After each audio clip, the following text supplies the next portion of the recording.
嗨，我是阿宪，欢迎来到我的频道。今天呢，我将带你们到爱沙尼亚的塔林走一走。很多朋友呢，可能对这个国家不是很了解，我先替你大概讲述一下。爱沙尼亚呢，位于欧洲的东北方，由于位在波罗的海旁，国土面积在欧洲也不算大国，所以我们常将爱沙尼亚、拉脱维亚、立陶宛统称为波罗的海三小国。但是呢，这里的每个国家的国土面积都比台湾还要大哦。虽然位于欧洲的东北方，但是他们不喜欢人家叫他们东欧。爱沙尼亚的历史背景呢，跟台湾也是一样，相当艰辛。之前整个国家是被苏联统治，直到1991年才独立出来，并于2004年加入欧盟。什么？你说你不知道波罗的海三小国？那你总用过 Skype 吧？没错。这个软体就是爱沙尼亚所发明的，不然你总该看过电影《天能》吧？很多电影的画面场景都是在爱沙尼亚所拍摄的，其中在高速公路上面追逐的这个场景，就是在爱沙尼亚塔林旁的高速公路所拍摄的。看了这段影片，是不是唤醒你心中的记忆了呢 ？OK， 那我们就开始今天的塔林全攻略吧。赫尔辛基到塔林的交通方式有非常多种。有火车、渡轮、长途巴士、飞机。那因为之前没搭过跨国的渡轮，所以我选择了搭乘过夜渡轮的方式到塔林，也顺便帮大家开箱一下渡轮。价格不算便宜，一间甲板房大概要价127欧。那大部分的当地民众都不会这么奢侈，但我想说没搭过就硬着头皮上了。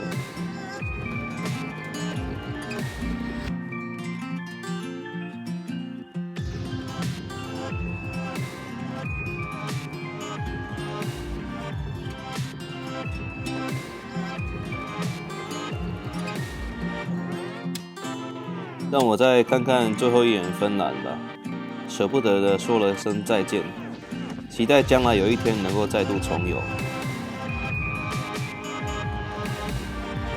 我搭乘的是约下午7点多的船班，天真的想说来等一下落日的余晖，但因为所属的地方纬度较高，5月底的日落时间大概要将近10点，很不可思议吧？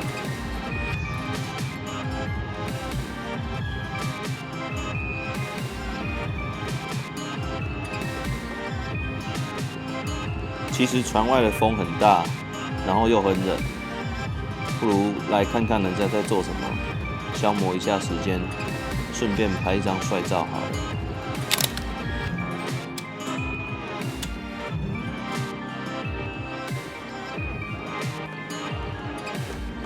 这次我们到塔林是入住当地人的家，主人家的公寓是在顶楼，所以看到台湾鲜少看到的阁楼窗。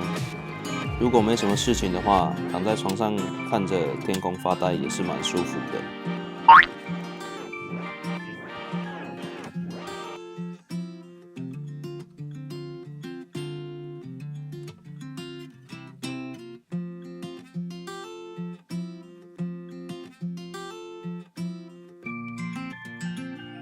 主人除了准备饼干请我吃之外，还亲笔写了卡片给我，真的是就甘心了。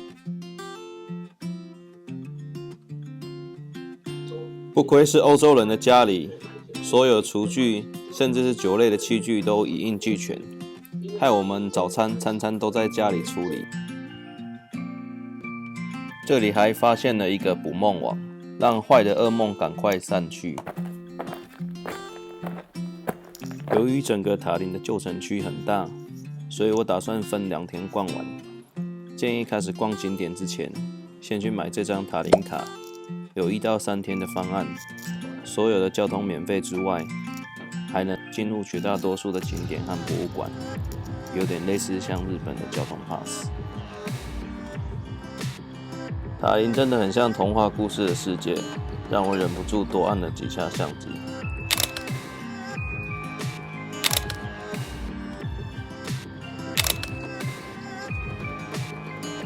第1天，我从北方的门口开始逛塔林。而塔林的老城区被联合国教科文组织列入了世界文化遗产，至今还保留中古时期的韵味。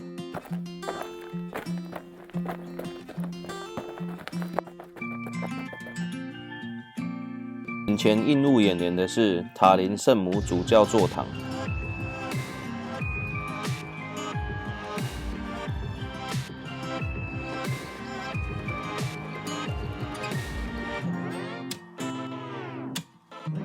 接着来到的是圣尼古拉教堂。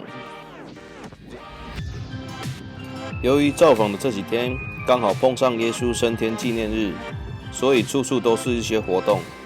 那前面刚好很热闹，我们一起去看看吧。Next part after this will be Tina Sakalet and Alexandra Pogracheva. Please get ready.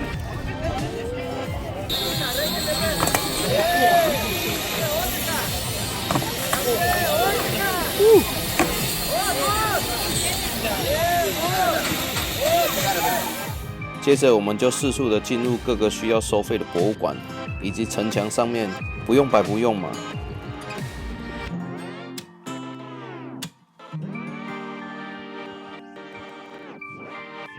塔林之所以建了这么多塔，全是因为要抵御外敌。那说穿了就是一种防御工事。而塔林的祖先们一定不晓得当初的无心插柳，反而让后代的子孙有文化财可以享用。传统的东正教堂大多长这样，像洋葱一样圆圆的塔顶。而这座教堂正是赫赫有名的塔林亚历山大涅夫斯基主教座堂。影片都已经看到这了，如果觉得我的影片还不错的话，记得点一下右上角的订阅，还有开启小铃铛哦。接下来就是整部影片的高潮，爱沙尼亚当地小朋友的彩排，简直就是天籁。那接下来就把现场交给塔林的 A 妈喽。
感觉很棒，对吧？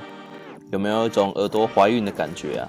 午餐呢，我们到旧城区一间评价还算不错的餐厅用餐。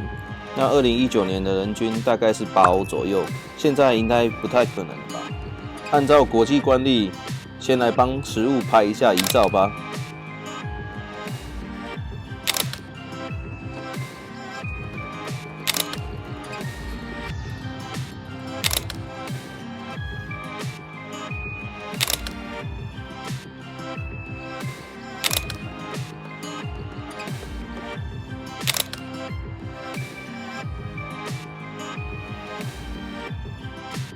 这个是炸水饺哦，跟台湾的水饺差不多，只是比较咸。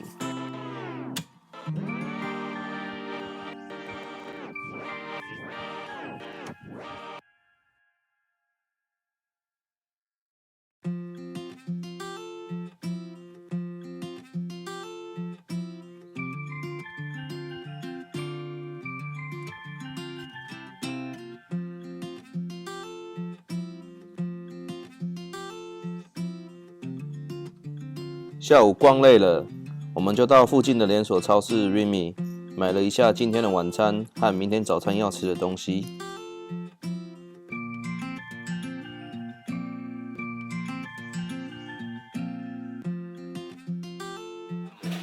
哦，好吃的按摩你要跟他培养感情，这样子腌制过之后，隔了一个海，物价竟然差这么多。我现在煎的牛排大概8盎司，4元左右。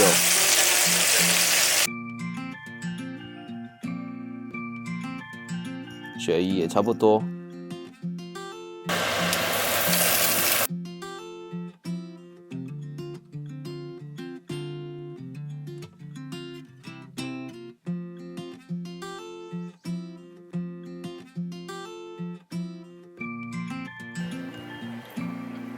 What the fuck？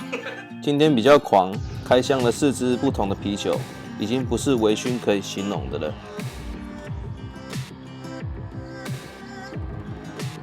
隔天一早，我从围鲁门进入，逛的是下城区。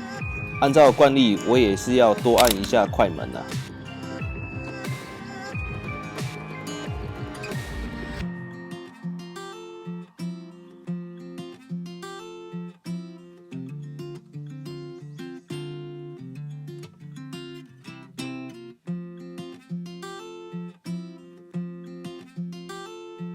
塔林真的很赞呢，景点多而且集中，物价又不会像其他西欧地方这么高贵。